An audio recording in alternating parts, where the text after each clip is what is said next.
Dragon Age fans, not only did we try out Dragon Age the Veilguard for 6 hours, you can check out our video here, but we also sat down with the team behind the game and asked them some questions regarding the various changes we've seen in the Veilguard. So take a seat and have a listen. Yeah, as art director and mission and level design director. Yeah.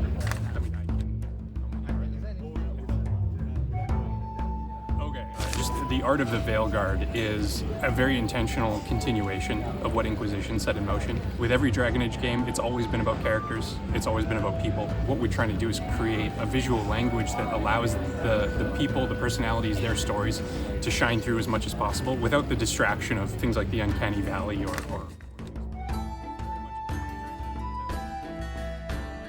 Designing Tevinter was incredibly fun because we've only ever really hinted at it in previous games. So we wanted to make sure that there was a sense of continuation with that, but going off the map, going to new locations that have only ever been hinted at is like kind of the artist's dream come true. It feels like a kid in a candy shop.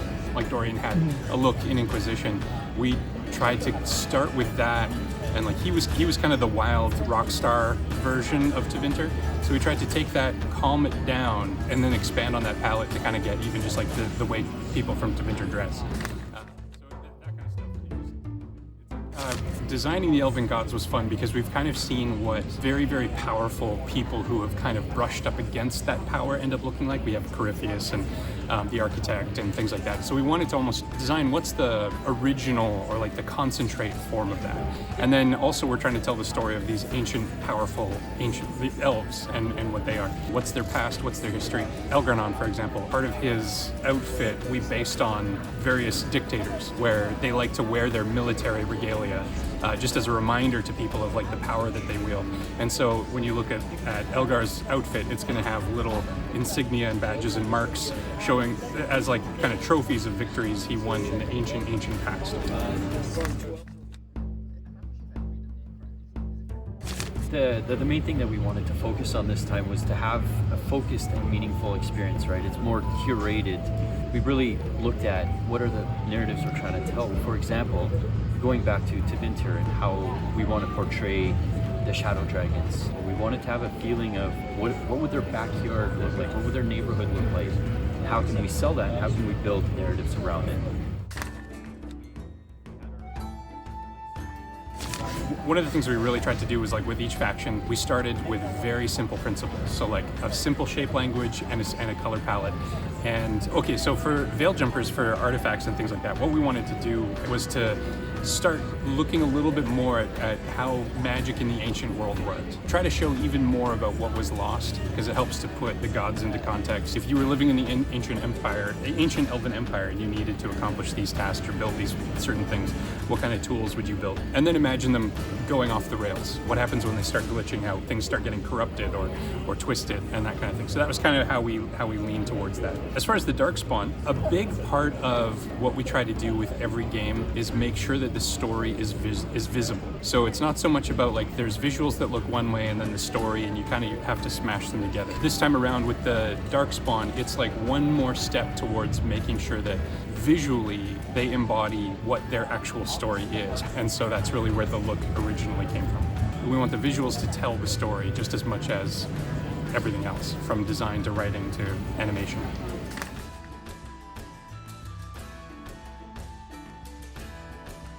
What we wanted to do was to make sure that everything that you see along the way is worth seeing. But at the same time, we wanted to make sure that there was a lot of places you can explore, a lot of branching paths you can go. There's a lot of optional content. So what we wanted to kind of combine was a sense of player freedom with a focus on the things that are worth seeing.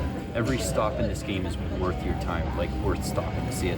What it really allows us to do is create far more variety. When you take an open world and you focus that attention on multiple different locations that are like that are more focused and curated, it kind of gave us the possibility again to geek out and go to those places on the map that we were really excited to go to. And so just from a pure variety standpoint, it was a really, really great way to go about it.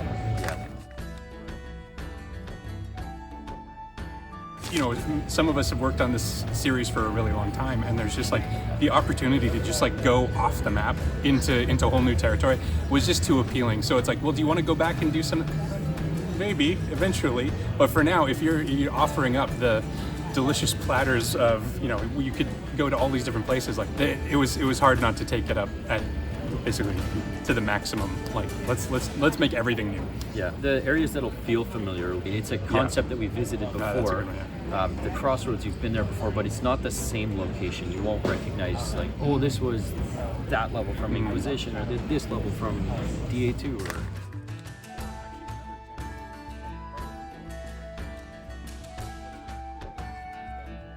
I mean, we love going back to old characters. One of my favorite parts of the job is telling a character's story visually. It's been 10 years since we saw her last, and these characters aren't static, they have lives. We see Harding is different, Varric is different. We see these characters that have been through a journey. You know, the more you get to know her, the more hopefully it makes sense and you start to understand a little bit where these changes have come from visually. It's a chance to show that progression of time and the characters, maybe their motivations have changed, maybe their priorities, their goals, all that kind of stuff. It's reflected in how they dress.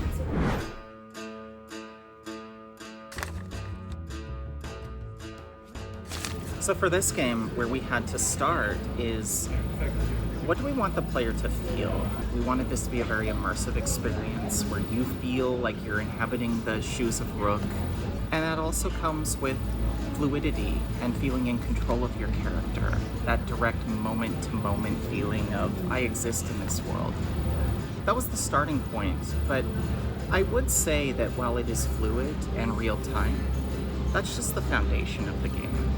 Yeah, but I love it gives you a little bit of variety in how you're playing too. So for me, I like to go fast and furious when I'm playing and fire off shortcuts and abilities and make my followers or companions do combos, which is really amazing. But sometimes you get into a combat and an encounter where there's something a little bit crazier going on and you take a moment to breathe and think about what you're doing, and that's when the wheel becomes really integral for what my playstyle is. And I love seeing the difference in how people approach the game. I very much am like the slower, I'm going to use the wheel, be real tactical, but I've seen players use the shortcuts to keep the action going without pausing the gameplay, but still tapping into that same strategic depth.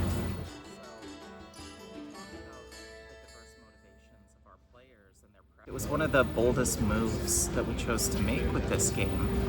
And again, when we talk about that immersion of you stepping foot into the world, feeling as though you're embodying Rook, that's the core of it.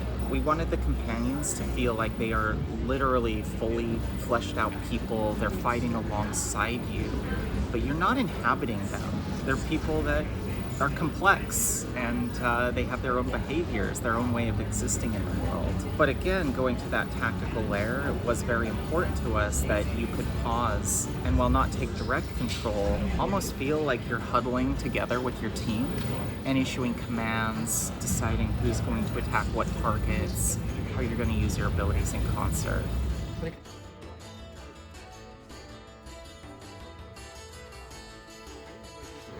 Well, it's so interesting, isn't it? Because what we found in talking to our players and being fans of the franchise ourselves, players adopt a real affinity for certain companions, either because they just like their style, their vibe, maybe they're into them, they want to romance them. And what we found is it actually created a lot of friction for players in feeling like they had to bring certain party compositions, and that limited maybe bringing some of their favorite characters with them into the battlefield. It's pretty cool, but you don't have to rely on those archetypes of like, okay, you need a tank and you need a healer and you need a DPS, right? We wanted players to find their own path through this game. Yeah. And that's all the questions we asked them. Yeah, absolutely. Thank you. The rest of them are in spoiler territory, so we can't get too deep into that. But anyway, what do you think of Dragon Age: The Veilguard? Thank you. Great, thank you. And make sure to subscribe for more future interviews just like this one.